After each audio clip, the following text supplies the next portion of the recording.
दोस्तों, आप सभी का स्वागत है हमारे YouTube चैनल एग्जाम नॉलेज। तो चलिए आज हम फिर एक नई श्रृंखला शुरुआत करते हैं। हमने एक नई शुरुआत की करंट अफेयर, यानी कि हर मंथ के करंट अफेयर पढ़ाने की पूरी कोशिश होगी, जिससे कि हम जो करंट अफेयर पढ़ाएंगे वो डे बाय डे, यानी कि हर दिन का करंट अफेयर आपको हमारे YouTube चैनल एग्जाम नॉलेज पे मिलेगा। ठीक है, तो जैसे कि 1 जनवरी का जो करंट अफेयर है वो आपको 2 जनवरी में अपलोड हो जाएगा। जो 2 जनवरी का करंट अफेयर होगा वो 3 जनवरी को, ऐसे ही ये श्रृंखला चलती रहेगी।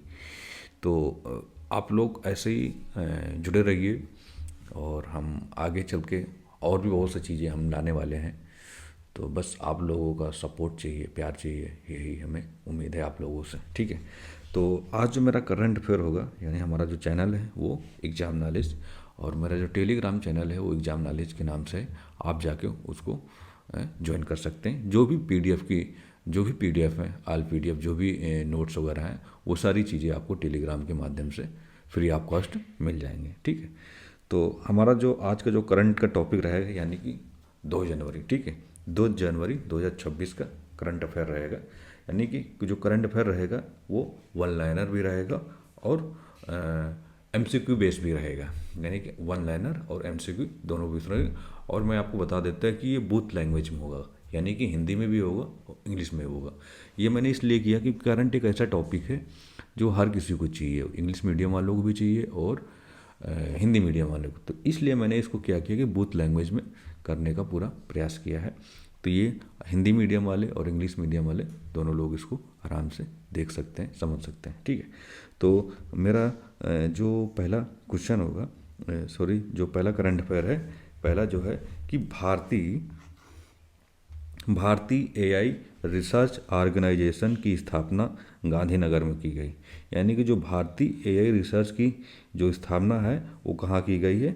गांधीनगर। यानी कि गांधीनगर जो पड़ता है वो हमारे गुजरात में पड़ता है। ठीक है, the Indian AI research organisation will be established in Gandhinagar. ठीक है, यानी जो भारतीय एआई का जो रिसर्च ऑर्गेनाइजेशन है उसकी जो स्थापना वो गांधीनगर में की गई है। ठीक है, तो जो दूसरा टॉपिक है कि गणतंत्र दिवस, यानी कि गणतंत्र दिवस 2026 की परेड में पहली बार भारतीय सेना का पशु दास्ता शामिल होगा। कौन सा? पशु दास्ता शामिल होगा, जिसका नेतृत्व कैप्टन हर्षिता करेंगे। यानी कि जो इस बार जो गणतंत्र दिवस 2026 का जो गणतंत्र दिवस 2026 का होगा, उसमें पहली बार भारतीय सेना का जो पशु है दास्ता वो शामिल होगा और जिसका नेतृत्व हर्षिता करेंगे। ठीक है, तो for the first time the Indian army animals contingent will be included in the Republic Day at 2026 parade lead by the captain Harshita. ठीक है, यानी इसकी जो लीडिंग करेंगी वो कैप्टन हर्षिता करेंगे। ठीक है, तो जो अब तीसरा जो करंट का जो टॉपिक है कि विदेश का व्यापार, यानी विदेश व्यापार महानिदेशालय के महानिदेशक के रूप में लव अग्रवाल की नियुक्ति की गई। यानी कि जो विदेश व्यापार का जो महानिदेशालय में जिसकी नियुक्ति की गई है वो लव अग्रवाल को नियुक्त किया गया महानिदेशक के रूप में। जो लव अग्रवाल हैं उनको महानिदेशक के रूप में लव अग्रवाल को नियुक्त किया गया। कहाँ? जो विदेशी व्यापार है, जो विदेशी व्यापार का जो निदेशालय होता है उसके महानिदेशक के रूप में लव अग्रवाल को नियुक्त किया गया। ठीक है, यानी कि Lav Agarwal has been appointed as the director general of foreign trade. ठीक है, foreign trade.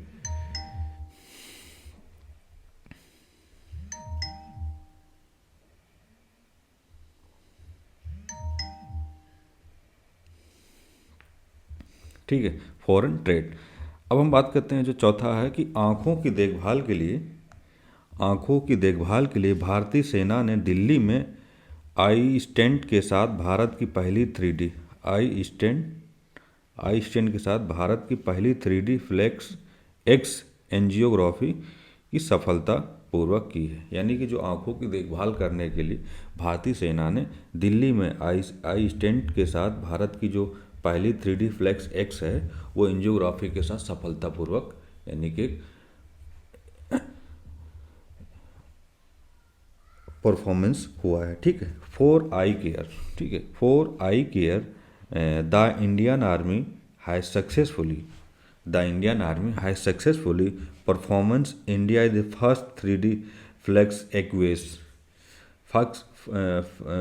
Aqueous angiography with the I stent in Delhi. ठीक है, यानी कि जो आँखों की जो देखभाल के लिए भारतीय सेना जो तैयार किया हुआ आई स्टेंट के साथ, वो भारत की जो पहली 3D फ्लैक्स एक्सिस है वो एंजियोग्राफी के साथ एक सफलतापूर्वक क्या हुआ, परफॉर्मेंस किया है। ठीक है, अब हमारा जो पांचवा है कि DRDO ने उड़ीसा से एक ही लॉन्चर से कम समय में 2 प्रलय मिसाइलों का सफल परीक्षण किया है। यानी कि जो DRDO हो, जो डिफेंस का जो DRDO है, वो उड़ीसा से एक ही लॉन्चर से कम समय में 2 प्रलयकाली मिसाइलों को सफलपूर्वक परीक्षण किया है, जिसमें वो सक्सेसफुल रहे हैं। ठीक है, DRDO has successfully tested 2 प्रलय missiles in quick succession from a single launcher in Orissa. ठीक है, and succession from a single launcher in Orissa. तो अब यहाँ जो छठा है कि दीप्ति शर्मा महिला T20 अंतर्राष्ट्रीय क्रिकेट में सबसे अधिक विकेट लेने वाले खिलाड़ी बन गई। यानी कि जो महिला T20 जो अंतर्राष्ट्रीय यानी कि महिला विश्व कप जो क्रिकेट था, उसमें जो दीप्ति शर्मा थी वो सबसे अधिक विकेट लेने वाली खिलाड़ी बन गई है। ठीक है, तो Deepti Sharma has become the highest wicket taker in women T20 international cricket. ठीक है, यानी कि जो दीप्ति शर्मा है वो T20 में वुमेन का जो क्रिकेट हुआ था, T20 अंतर्राष्ट्रीय जो क्रिकेट हुआ था, उसमें से सबसे हाईएस्ट जो विकेट लेने वाली हैं वो भारतीय महिला थी। कौन? दीप्ति शर्मा। ठीक है, अब जो 7वां क्वेश्चन है, राष्ट्रीय जांच एजेंसी यानी कि NIA के आंतरिक प्रमुख के रूप में राकेश अग्रवाल को नियुक्त किया गया। यानी कि जो राष्ट्रीय जांच एजेंसी है, जो NIA के जो प्रमुख है, उनको अंतरिम यानी कि अंतरिम प्रमुख के रूप में राकेश अग्रवाल को नियुक्त किया गया है। ठीक है, Rakesh Agarwal has been appointed as the interim chief of the national investigation agency. NIA जो है वो नेशनल इन्वेस्टिगेशन एजेंसी जो अंतरिम प्रमुख के रूप में राकेश अग्रवाल जी को नियुक्त किया गया है। ठीक है, अब हम बात करते हैं जो क्वेश्चन 8वां है कि जो 8वां है, वर्ष 2026 में जैव विविधता पर संयुक्त राष्ट्र सम्मेलन यानी कि 2026 में जो विविधता पर संयुक्त राष्ट्र सम्मेलन COP17 का आयोजन आर्मेनिया द्वारा किया जाएगा। यानी कि जो 2026 में जो जैव विविधता पर एक संयुक्त राष्ट्र सम्मेलन होगा COP17, उसका जो आयोजन है वो आर्मेनिया द्वारा किया जाएगा। Armenia will be hosted the United nation conference on biodiversity COP17 इन 2026। ठीक है, अब जो 9वां क्वेश्चन है कि दुबई में आयोजित विश्व खेल शिखर सम्मेलन में नोवाक जोकोविच को ग्लोबल लाइफटाइम अचीवमेंट अवार्ड से सम्मानित किया गया। यानी दुबई में जो विश्व खेल शिखर सम्मेलन हुआ था, तो नोवाक जोकोविच को ग्लोबल लाइफटाइम अचीवमेंट अवार्ड से सम्मानित किया गया है। ठीक है, नोवाक जोकोविच was honored with the Global Lifetime Achievement Award at the World Sports Summit held in Dubai। ठीक है, अब जो 10वां जो करंट अफेयर जो क्वेश्चन है कि स्मृति मंदाना अंतर्राष्ट्रीय क्रिकेट में 10,000 रन बनाने वाली दूसरी भारतीय महिला खिलाड़ी बन गई। यानी कि जो स्मृति मंदाना है, वुमेन जो अंतर्राष्ट्रीय महिला क्रिकेट जो है, उसमें स्मृति मंदाना 10,000 रन बनाने वाली वो दूसरी भारतीय महिला बन गई हैं। यानी कि Smriti Mandhana has become the second Indian women cricket to score 10,000 run in international cricket. ठीक है, यानी कि जो स्मृति मंदाना है वो इंडियन वुमेन क्रिकेट में स्कोर जो था वो 10,000 रन इन इंटरनेशनल क्रिकेट। ठीक है, अब हम बात करते हैं एमसीक्यू। ठीक है, जो एमसीक्यू की, ठीक है, अब दिया है कि सरकार के नवीनतम आंकड़ों के अनुसार भारत ने किस देश को पीछे छोड़कर दुनिया की चौथी सबसे बड़ी अर्थव्यवस्था पर स्थान हासिल किया है। यानी कि सरकार के नवीनतम आंकड़ों के अनुसार भारत ने किस देश को पीछे छोड़कर दुनिया की चौथी सबसे बड़ी अर्थव्यवस्था का स्थान हासिल किया है। ठीक है, यानी according to the latest government data which country has India surpassed to become the world fourth largest economy. ठीक है, कौन है?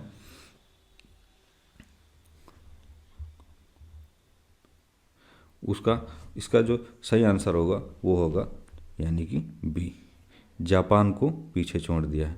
इसका जो आंसर होगा वो होगा बी, यानी कि जो सरकार ने नवीनतम आंकड़ों के अनुसार भारत ने जो देश को पीछे छोड़ दिया है, यानी उसी चौथी सबसे बड़ी अर्थव्यवस्था का स्थान हासिल किया है, वो है जापान की अर्थव्यवस्था की, जो वो चौथा स्थान जापान की जगह हासिल कर लिया है। ठीक है, अब हमारा जो नेक्स्ट क्वेश्चन है कि 14 जनवरी 2026 को रेल वन ऐप के माध्यम से अनारक्षित टिकट बुक करने पर कितनी प्रतिशत की छूट दी जाएगी।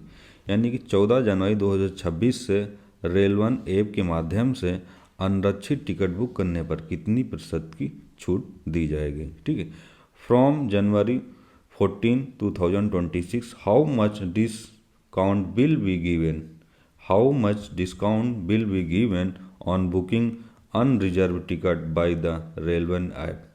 ठीक है, ये पूछ रहा है कि 14 जनवरी 2026 से एक रेलवन ऐप लॉन्च होगा, उसके माध्यम से अगर आप अनरिजर्व टिकट बुक करते हैं तो उस पर कितने प्रतिशत की छूट मिलती है। ठीक है, इसके 4 ऑप्शन हैं, यानी कि 2%, 2%, यानी कि 3%, यानी 3%, 5% और 10%। इसका जो सही आंसर होगा वो होगा ऑप्शन बी, यानी कि इसके माध्यम से अगर आप टिकट बुक करते हैं तो 3% की छूट मिलेगी, 3% की छूट मिलेगी अगर आप रेल वन ऐप के माध्यम से अनरिजर्व यानी कि अनरक्षित टिकट बुक करते हैं तब 14 जनवरी के बाद से। ठीक है, अब हमारा जो तीसरा क्वेश्चन है कि कृत ओ रे किसान के लिए इफ को युवा साहित्य सम्मान किसे प्रदान किया गया। यानी कि कृत ओरे किसान के लिए इफ को युवा साहित्य सम्मान किसे प्रदान किया गया।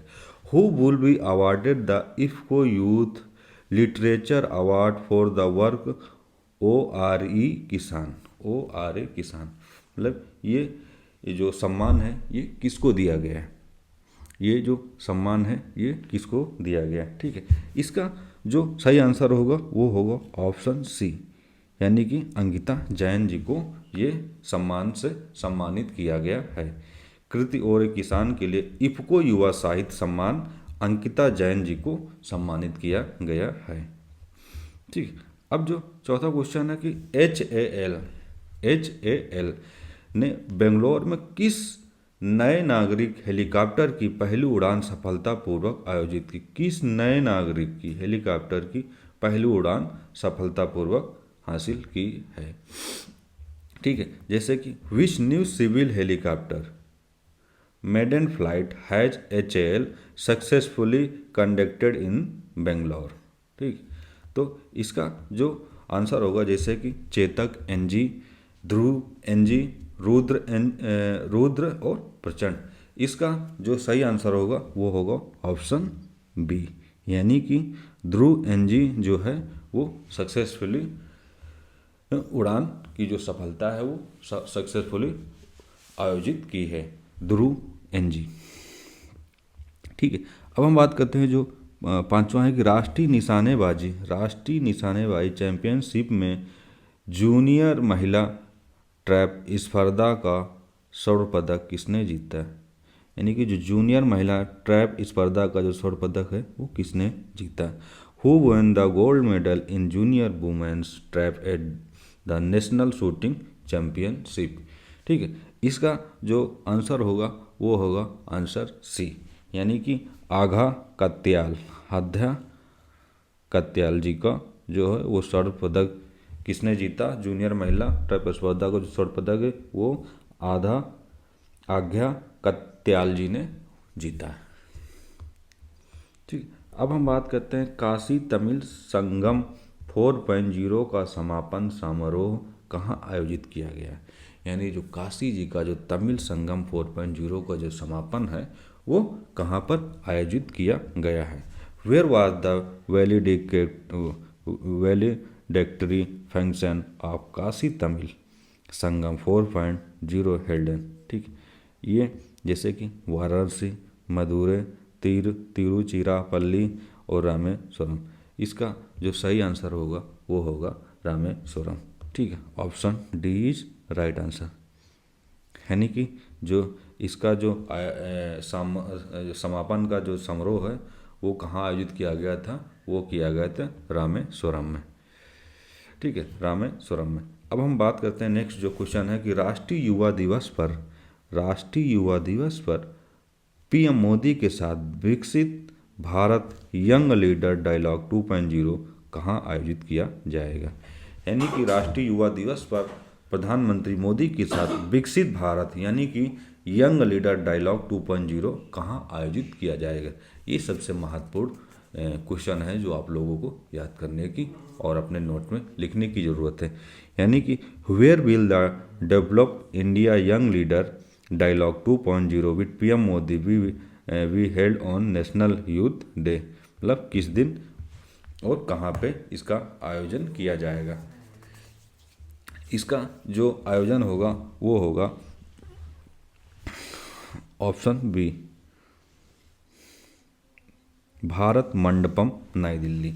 यानी कि इसका जो आयोजन होगा वो भारत मंडपम नई दिल्ली में आयोजन 2.0 यंग लीडर डायलॉग 2.0 का आयोजन भारत मंडपम नई दिल्ली में किया जाएगा। ठीक है, अब हमारा जो नेक्स्ट क्वेश्चन है कि हाल ही में निधन होने वाली खालिदा जिया किस देश की पहली महिला प्रधानमंत्री थी? सोचो, ये ऐसे क्वेश्चन आप लोगों को नोट करने की बहुत ही सख्त ज़रूरत होती है, क्योंकि आप अभी वीडियो देख लेंगे, हो सकता है कि जब आप एग्ज़ाम देने जाएं तो वो आपको याद ना रहे। तो ऐसे क्वेश्चन को क्या है कि आप अपने नोट्स बुक में लिख लीजिए कि आप बार बार उसको जब रिपीट करेंगे, जब पढ़ते रहेंगे तो चीज़ें याद हो जाएंगी। यानी हाल ही में निधन होने वाली खालिदा जिया किस देश की पहली महिला प्रधानमंत्री थी? यानी कि Khaleda Zia who passed recently was the first female prime minister of which country? ठीक है, विच कंट्री यानी कि पाकिस्तान या श्रीलंका या बांग्लादेश या नेपाल। इसका जो सही आंसर होगा वो होगा ऑप्शन सी, यानी कि बांग्लादेश की जो खालिदा जिया बांग्लादेश की खालिदा जिया वो बांग्लादेश की पहली प्रधानमंत्री महिला थी जिनका हाल ही में निधन हो गया। ठीक है, ये किस देश की थी? ये थी बांग्लादेश की। ठीक, अब हमारा जो नेक्स्ट क्वेश्चन है कि ओरामा मिशन के तहत जम्मू कश्मीर के किस जिले में बैंगनी क्रांति? ठीक है, ओरामा मिशन के तहत जम्मू कश्मीर के किस जिले में बैंगनी क्रांति यानी कि लेवेंडर की खेती को बढ़ावा दिया जा रहा है? Under the aroma mission in which district of Jammu Kashmir and Kashmir is the purple revolution being promoted? ठीक है, ये पूछ रहा है कि ओरामा जो मिशन है वो जम्मू कश्मीर के किस जिले में बैंगनी क्रांति यानी कि लेवेंडर की जो खेती को बढ़ावा दिया जा रहा है वो जम्मू कश्मीर के किस जिले में? जम्मू कश्मीर के किस जिले में? जैसे ऑप्शन है Srinagar, option B Anantnag, option C Bhadarwah Doda, option B Baramulla. इसका जो सही आंसर होगा वो होगा भद्रवाह भद्रवाह डोडा। ठीक है, ये जो बैंगनी क्रांति यानी कि जो लेवेंडर की खेती को जो बढ़ावा दिया जा रहा है वो जम्मू कश्मीर के जो डिस्ट्रिक्ट है वो भद्रवाह डोडा में बढ़ावा दिया जा रहा है। ठीक है, हमारा जो लास्ट क्वेश्चन है कि किस राज्य केंद्र शासित प्रदेश की कैबिनेट ने जन विश्व विधेयक 2026 को मंजूरी दी। ये अभी तक हमने जो 10 क्वेश्चन जो एमसीक्यू की पढ़ाई उसमें से हमें अभी तक 3-4 क्वेश्चन ऐसे हैं जो इम्पोर्टेंट के तौर पे देखे जा रहे हैं। ऐसे क्वेश्चन आप लोगों को नोट करने की ज़रूरत होती है कि एग्जाम में आने के चांसेस ज़्यादा रहते हैं। ठीक है, यानी कि ये पूछ रहा है किस राज्य केंद्र शासित प्रदेश की कैबिनेट ने जन विश्व विधेयक 2026 को मंजूरी दी है। Which state UT cabinet has approve the जन विश्वास बिल 2026। ठीक है, जन विश्वास बिल जो है वो 2026 किस केंद्र शासित प्रदेश को दी गई है। ठीक है, इसमें जो ऑप्शन है यानी कि Maharashtra, option B Gujarat, option C Delhi, option D Rajasthan. इसका जो सही आंसर होगा वो होगा ऑप्शन सी, यानी कि जो जन विश्वास जो विधेयक है 2026 वो केंद्र शासित प्रदेश यानी कि नई दिल्ली को 2026 में मंजूरी दी गई है। ठीक है, तो फाइनली हमारा जो आज का करंट का जो टॉपिक था ये फाइनली कंप्लीट हो गया। अब हम मिलेंगे नेक्स्ट जो हमारा करंट अफेयर के जो टॉपिक रहे उसमें मिलेंगे। तो प्लीज़ आप लोगों से रिक्वेस्ट है कि इस वीडियो को लाइक करिए, सब्सक्राइब करिए और कमेंट करके बताइए कि ये कैसा लगा। ठीक है, जय हिंद, जय भारत। फिर मिलेंगे हम नेक्स्ट वीडियो के साथ।